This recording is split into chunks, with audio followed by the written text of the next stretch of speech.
Dios me le bendiga, amados hermanos, en el Señor. Vamos a estar hablando sobre verdad, sobre las Sagradas Escrituras, más en este tiempo, verdad, que estamos pasando tan difíciles, verdad, que muchos, verdad,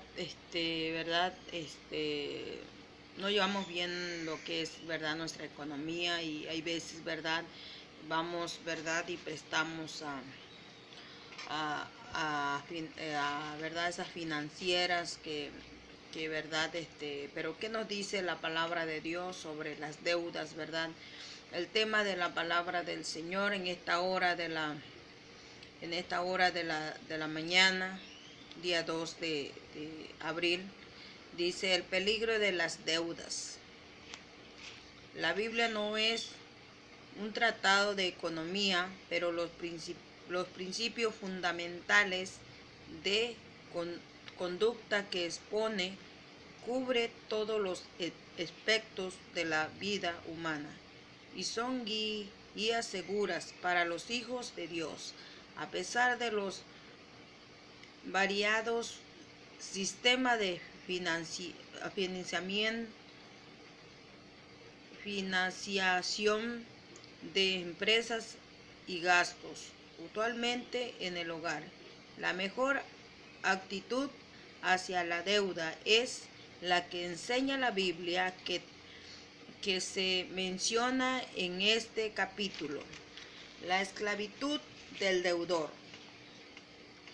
Porque, amados hermanos, en el Señor hay veces, verdad, dice, no, yo no soy esclavo, verdad, de las deudas, pero hay veces, verdad, hay personas que sí viven esclavizados sobre las deudas, amados hermanos, por eso, pues, verdad, solamente trabaja para el deudor, solamente trabaja para, verdad, para aquella persona, para pagar, verdad, las deudas.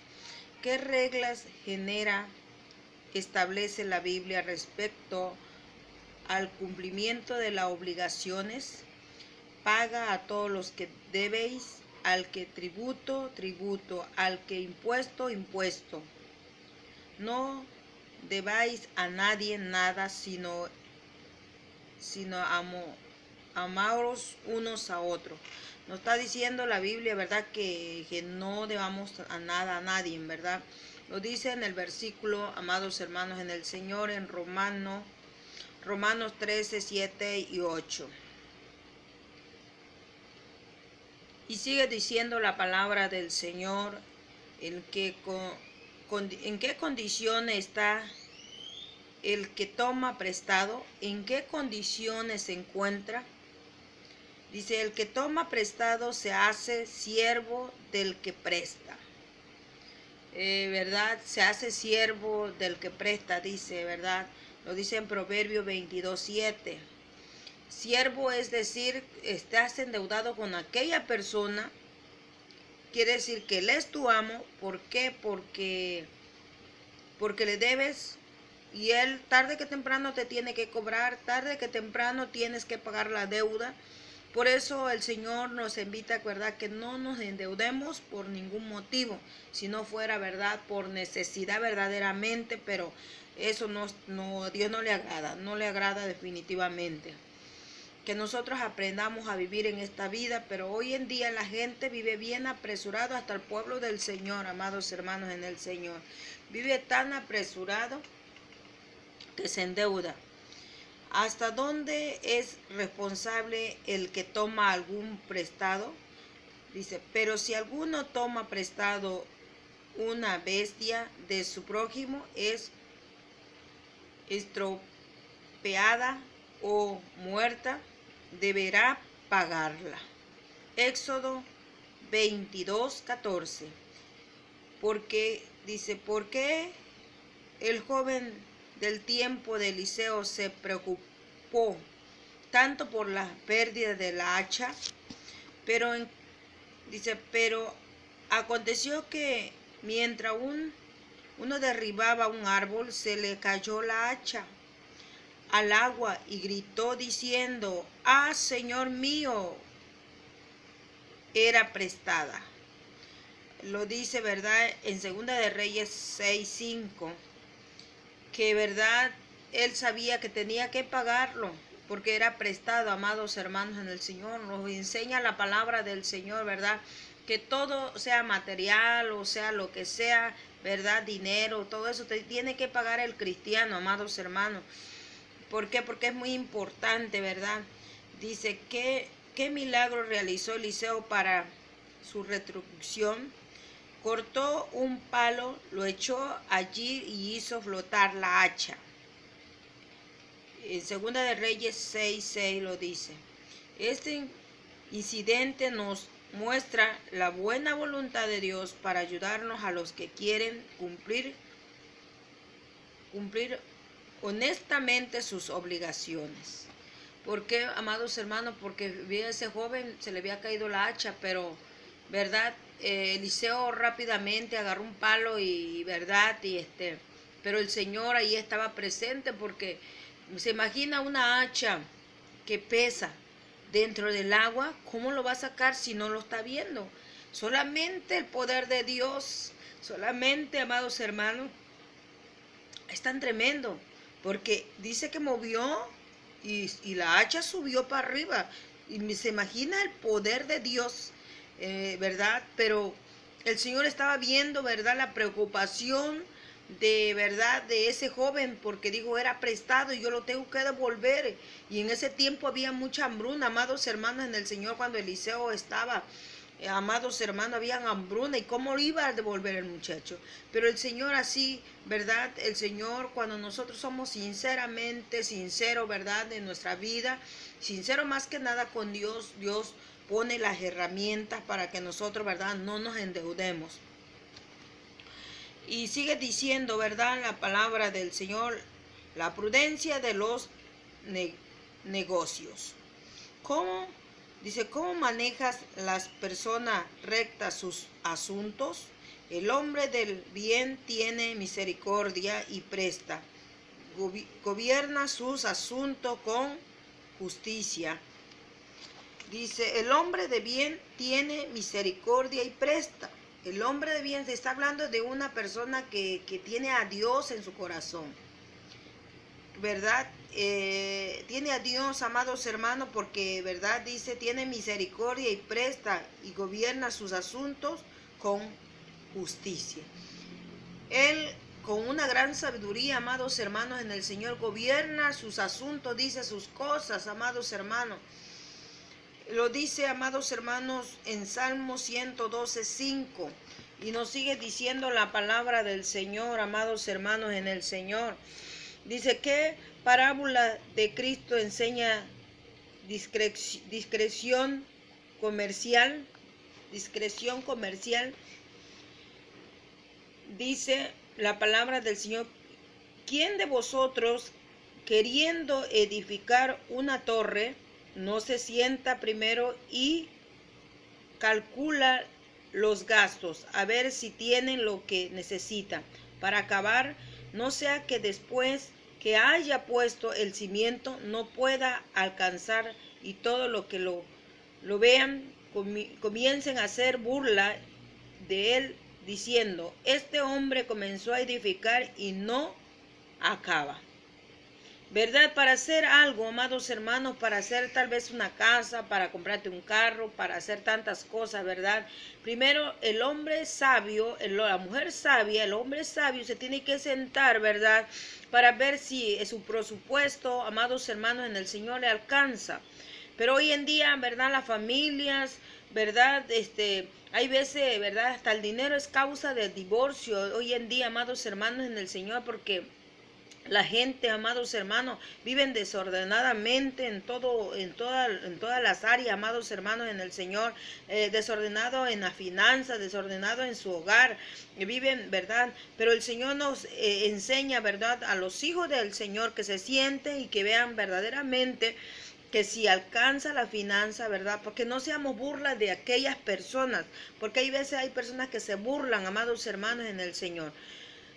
Lo dice en Lucas 14, 28 y 30, amados hermanos en el Señor. Y sigue diciendo, ¿cómo fueron puestos los cimientos para edificar el tabernáculo? Dice Éxodo 35, 4 al 5, dice, así habló Moisés a toda la congregación de los hijos de Israel. Esto es lo que Jehová ha mandado, tomad entre vosotros una ofrenda para Jehová, y todo generoso de corazón y la traerá a Jehová oro, plata, bronce. ¿Qué provisión hizo David para edificar el templo? Con todas mis fuerzas yo he preparado para la casa de mi Dios. Primera de Crónicas 29:2. ¿Cómo respondió el pueblo a este pedido de contribución? Entonces los jefes de la familia, los príncipes, ofrendaron voluntariamente, y se alegró el pueblo por haberlo contribuido voluntariamente, porque de todo corazón ofrendaron espontáneamente a Jehová a sí mismo, y se alegró mucho el rey David. Se alegró porque ellos nació de su corazón para ofrendarle a Dios, amados hermanos en el Señor. 6:10, en el mismo versículo de Crónica, primera de Crónicas 6:10, ahí lo dice, amados hermanos en el Señor. ¿Cómo nos enseña, verdad, el Señor, verdad? Que no nos endeudemos. ¿Para qué vamos a endeudarlos si tenemos a Dios que todo lo tiene? Porque de Él es la tierra, de Él es todas las cosas, amados hermanos. Solamente tenemos que pedir con fe y pedirle al pueblo para que nosotros podamos dar para la obra de Dios. No tenemos por qué endeudarnos, amados hermanos, porque somos amos de otras personas, amados hermanos, por causa de la deuda. Y sigue diciendo, cuando el rey Joab quiso reparar el templo, ¿qué provisión hizo para reunir los fondos necesarios?